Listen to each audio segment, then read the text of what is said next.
My name's Kat. I am the Chief Operating Officer for Community TechAid. We are a small charity based in Lambeth, and we support communities in the local area online by providing access to technology and digital skills. We began during the pandemic as a reaction to the lockdowns and the kind of desperate need for technology and digital skills support across the UK, but we worked specifically in Lambeth and Southwark because that's where we're based.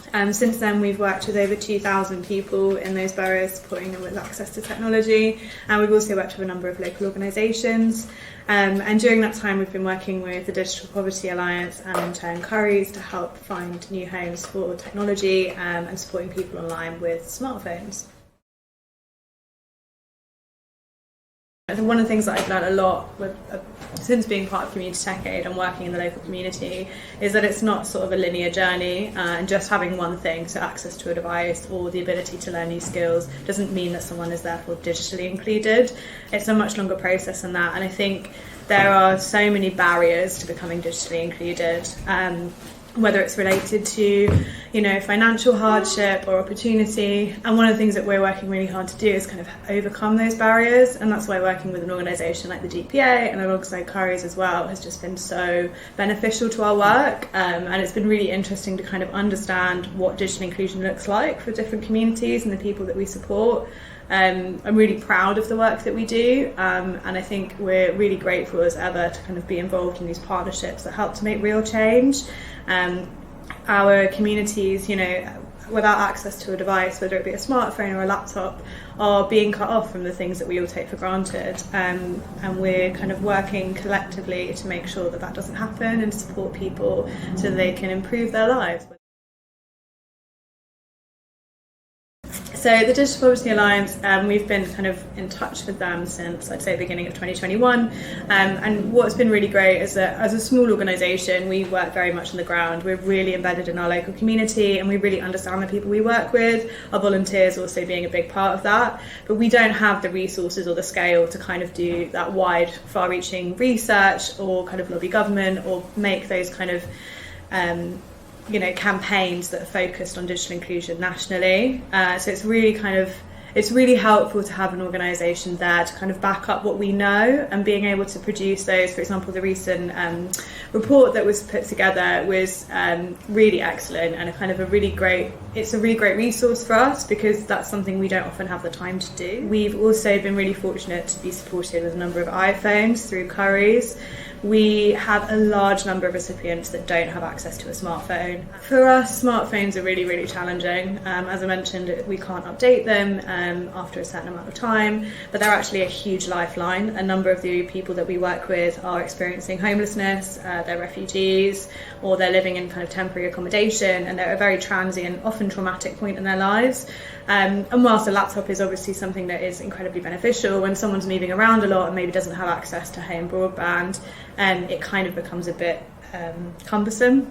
Whereas a smartphone, even just to kind of register your universal credit claim, you have to have a phone call with an advisor, and not having a phone to do that is, it makes things impossible, even just kind of managing bills. And with the cost of living crisis increasing, there are so many things that we rely on our devices for.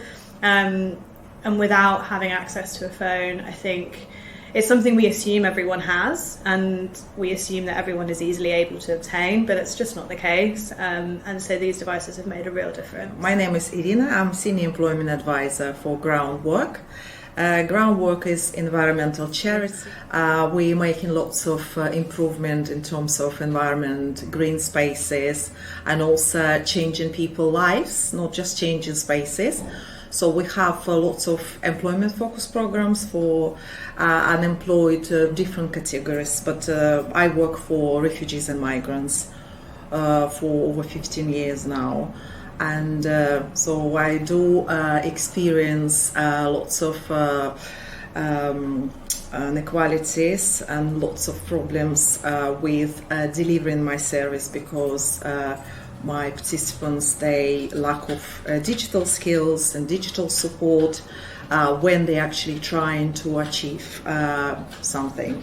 So we're talking about training, employment, study English, even pastoral support, getting in touch with their families. So there are lots of issues And obviously, before they get ready to embark on our project, they need to be happy, they need to be connected with their family. There are lots of my participants struggling hugely without digital support.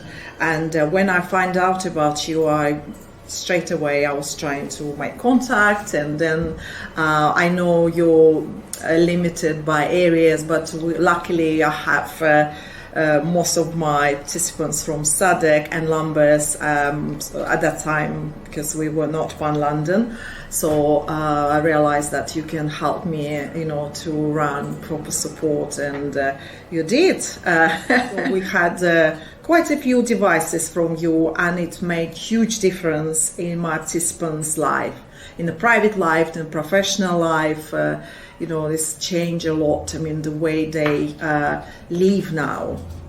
Yeah. We have Ukrainian lady and her family, her husband and son. They actually at the war. So when she came here, she had no means of connection. She was very stressed up. She had PTSD, and she said she can't study, she can't think of anything. So when I provided her with your iPhone, and she was so happy that she heard her son, her husband voices. So that was very emotional. She was trying to make a video call, and obviously with smartphone you can do that. And she broke down tears. Aww. So it was very, very emotional. So that was, I think, very visual kind of result of your support, and I'm very happy that it's happened. That you're supporting her, and she had this connection, and now she is more content. She can study English, and she's always in touch with her family, and also she's using this phone for her Zoom classes. Thank you.